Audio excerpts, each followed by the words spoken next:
AI made me fall in love with God. Talk to me about that.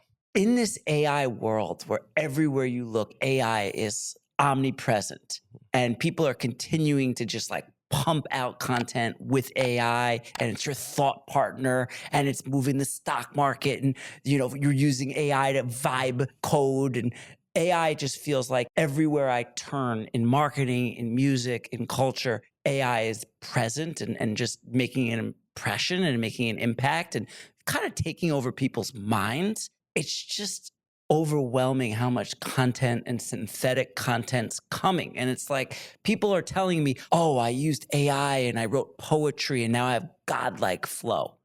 And another person, I was in the studio with Will.i.am, and he was explaining to me, he's brilliant, and he's explaining to me how he has created this AI, and the AI is analyzing his dreams, and then the dreams are now being created into a play or a movie, and AI is doing all of that. And I'm just looking at him and saying, that's where you've lost me. In this world where there's so much noise and there's so much content, authenticity becomes such an important thing and it's such a powerful frequency. I just continue to hear that authenticity resonates more. I'd rather hear you have the crackle in your voice. I'd rather see you slip. I'd rather see you be human than perfect.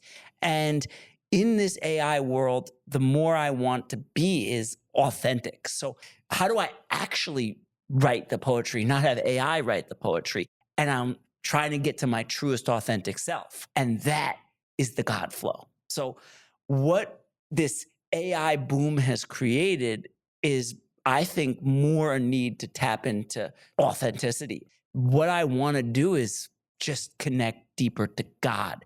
And AI reminds me of that while everybody's pumping this content out. But then the question is, how do I tap into God, right? What does that connection to God mean? I grew up traditionally and culturally Jewish, but like going to temple and hearing Hebrew doesn't, make me feel closer to God. Organized religion in general doesn't make me feel closer to God.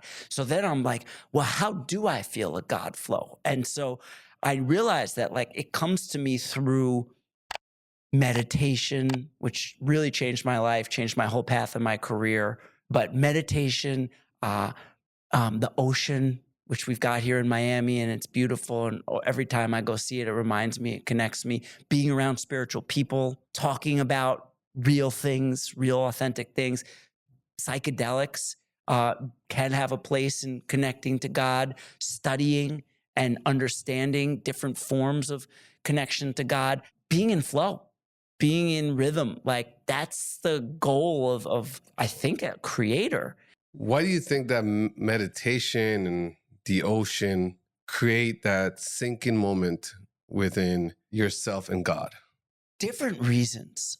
Meditation, when I was like an agent, my background was representing artists. And when I was in my 20s and early 30s, I looked a lot older than I do at this stage in my life because I was just like, every day is kill or be killed. The artist representation business is a very challenging business. Golden rule of management is not if you're going to be fired, it's when.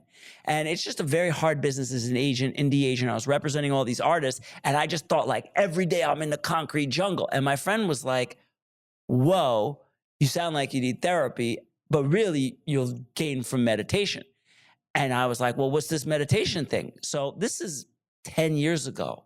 I started meditating. I, first went to therapy like he had suggested. And after about 6 months of working through some of my thoughts, then he said, you're ready. And I started to study for meditation. And it's a simple technology. It's very easy. It's mantra based. It's 20 minutes, twice a day. And as you start to do that consistently and you start to open up your mind and just think about nothing, you start to connect to the universe and then things start to fall into place. You start to, feel aligned with the divine and transcend. And I started to realize I don't want to represent artists. And I rebranded my company and I started representing brands. And it just allowed me to be so much more creative and be as big as my ideas and really step into my own. And I credit meditation so much for just allowing myself to feel the rhythm of the world. The ocean's a different one. The ocean, I'm a Cancer, I'm a water sign. I just love the ocean. If you look at it, it's so infinite. It's so hard to like think about. Like it just makes my mind go both directions. When I think about the ocean or I look at the ocean or I sit by the ocean, it just feels so vast and abundant. It just brings me to an infinite possibility.